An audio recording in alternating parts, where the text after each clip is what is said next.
ডাকসু নির্বাচনের সাথে আমাদের কোনো সংশ্লিষ্টতা নেই। তবুও কিছু কিছু স্বার্থান্বেষী মহল আপনারা দেখেছেন বিভিন্ন গণমাধ্যমে তারা আমাদেরকে ইনফ্যাক্ট কিছু প্রোপাগান্ডা করার চেষ্টা করছে, কিন্তু এই প্রোপাগান্ডা করে আসলে খুব একটা সুবিধা করতে পারবে না। আপনারা জানেন এই নির্বাচনে যারা অংশগ্রহণ করছে আমরা তাদের সকলের মঙ্গল কামনা করি এবং এই নির্বাচনের মাধ্যমে একটি সুস্থ পরিবেশে গণতন্ত্রের চর্চা হবে এটাই আমরা চাই এবং এই নির্বাচনের মাধ্যমে সুস্থ পরিবেশে যে নির্বাচনের চর্চা হোক এটা আমাদের সকলের আশা। ইলেকশন কমিশন আমরা জেনেছি যে সেনাবাহিনীকে সম্পৃক্ত করা হবে। এখন পর্যন্ত ইলেকশন কমিশন থেকে আমরা কোনো ফর্মাল কোনো নির্দেশনা পাইনি, বাট আমাদের মধ্যে একটা প্রস্তুতি অবশ্যই রয়েছে।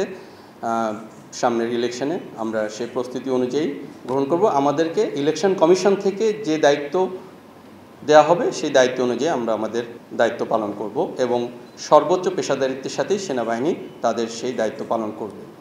পরবর্তীতে আপনি পরবর্তী অংশে যেটি বলেছেন যে কিছু রিটায়ার্ড অফিসার, দেখুন এটা আসলে একটি অত্যন্ত অপ্রত্যাশিত এবং অনাকাঙ্ক্ষিত একটি বিষয়।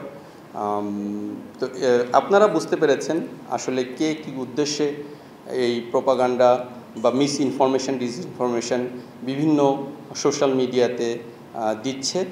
তো সেটার অ্যাকচুয়ালি আপনারাই ভালো বুঝতে পারেন এবং এটার দায়ভার আমি আপনাদেরকেই দিলাম। আপনারা বুঝতে পারেন যে কে কতটুকু বস্তুনিষ্ঠ সংবাদ সোশ্যাল মিডিয়াতে প্রচার করছে। আমরা সরকার থেকে নির্দেশনা পেয়েছি, মানে আমরা বিভিন্ন মিডিয়ার মাধ্যমে আমরা জেনেছি, আর ইলেকশন কমিশন হয়তো অচিরেই আমরা নির্দেশনা পাবো এবং সেই নির্দেশনা অনুযায়ী আমরা পরিকল্পনা করব এবং প্রস্তুতি নিব যাতে করে একটি সুষ্ঠু, অবাধ এবং গ্রহণযোগ্য নির্বাচন অনুষ্ঠিত হয়।